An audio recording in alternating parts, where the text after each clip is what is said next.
What's up, guys? Coming off the couch with another video. This time we're talking about the first fight on the main card of UFC Fight Night, Moreno Vs Royval 2. It's going to be Chris Duncan versus Manuel Torres. All right, let's break it down.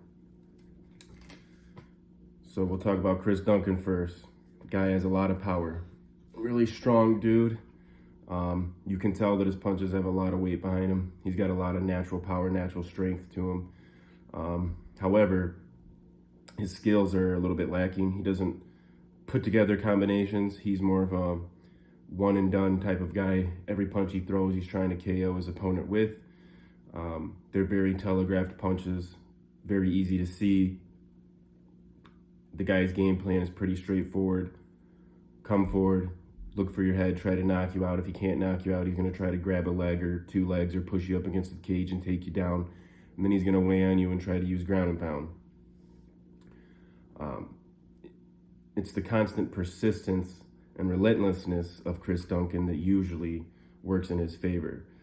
His style isn't necessarily a safe style, and it isn't one that I would necessarily recommend for a lot of fighters to adopt. He takes a lot of damage. There's a lot of times where Chris Duncan has to come back from nearly being finished, and he ends up finishing his opponent, but if he didn't finish his opponent, he was probably on his way out to getting finished or was already losing a decision. However, that is one of Chris Duncan's tools, is that he is somewhat of a comeback kid. The guy can come back from a lot. If you look at his fight against Campbell, he was getting the crap kicked out of him, getting pieced up pretty good, got hit with that combination, and then he comes with, I believe, an overhand right and just finishes Campbell. Right after Campbell just got done putting it on him, but it was in the middle of a firefight, and this is where Chris Duncan can shine. He can shine in a firefight. Because of that power, because of that stubbornness, other guys will hit him and he'll just be there. Instead of kind of running away or getting dazed or thinking like, holy crap, I'm getting tagged up, I got to rethink things. Chris Duncan will just stay there, eat more punches, and just hope that his will land. Hope or be confident that his will land, whichever one it is.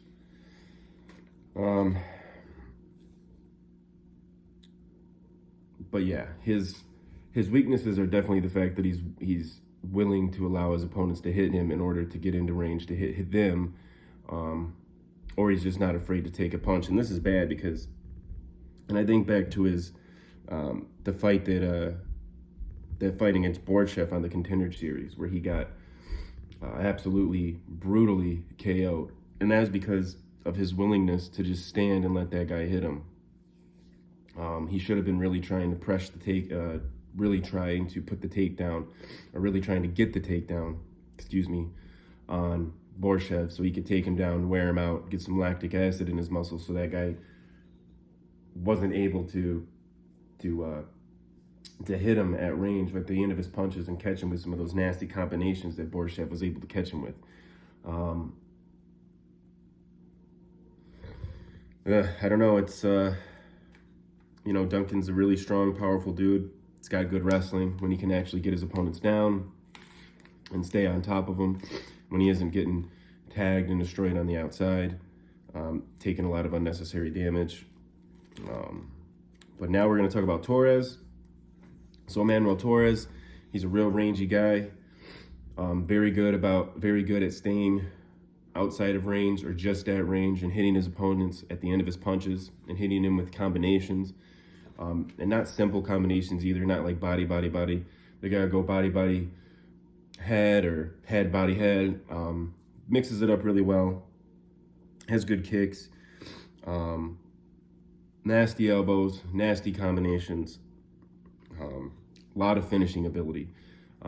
If Torres smells blood in the water, he's going to attack, and he's going to attack viciously. I think about the fight that he had against England on the Contender Series, and it looked like he hit England with a combination, or they both were throwing a combination, and it looked like England got hit in the eye, but he thought he got eye poked, so he was kind of wincing and pawing at his eye, thinking that the ref was going to step in and stop it, but the ref didn't. But Torres immediately seen that as a sign to jump on England, and did, and jumped on him and finished him. The guy does not take any chances. If there is even a slight chance of a finish happening, Torres is going to go for it. Look at his KO over Nicholas Mata. Brutal, nasty KO. That was a very good read, too. He was trying to catch Mata at the end of his punch, and I think it was actually his left he was going to throw. And Mata stepped in and was going to beat him to the punch, so instead he switched to an elbow, caught Mata. Brutally KO'd Mata. Even got a couple ground and pound shots in there. Just vicious KO. The guy's a finisher, which leads me into my prediction that I think Manuel Torres is going to KO Chris Duncan probably in the first round. Chris Duncan starts fights off just chasing guys down, letting them beat the crap out of him. That is not going to work to his benefit this fight. He's not going to wear down Manuel Torres by letting Manuel Torres use his face as a punching bag. Manuel Torres is going to KO this man, if that is this man's approach. I could see Duncan going for a couple of takedowns early and maybe having success, but I think Torres is a very lengthy, strong, powerful, athletic dude, and I think if Duncan gets him down, he will find a way to get back up relatively quickly and get back to work on the feet. And on the feet, Duncan is more than willing to kind of just follow you around and let you hit him. Doesn't really try too much outside of that. Doesn't really try to use good footwork to get inside, to get like a body lock or to get a sweep or anything like that. He's pretty straightforward. A lot of the times, actually, when he shoots takedowns, he shoots them as a form of like last resort retaliation. When he's just getting absolutely pummeled, he doesn't actually use his wrestling. At least from what I've seen, I haven't watched all of his tape, but he's not like a skilled wrestler. He's not like a shoot boxer where he's going to wait for the right time to strike with a single or a double. He kind of just uses it as a retaliation, as a last resort. But yeah, I could see Torres getting a nasty KO in round one. Probably be in the middle of a little bit of a firefight.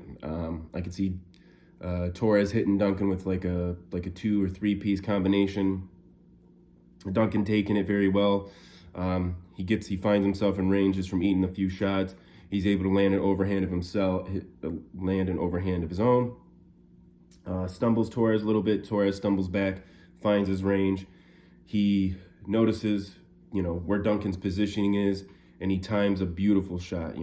It could be a left hook, a left check hook. It could be a beautiful right straight.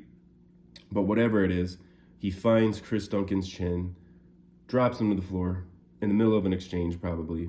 And that's how I see the fight ending. I see Manuel Torres brutally finishing Chris Duncan in the first round. What do you guys think? Let me know in the comments below. Let me know if you like these videos. I know the quality isn't the greatest, but hopefully I can work on it in the future. And if you like the video, please give a like, and I will talk to you guys next time.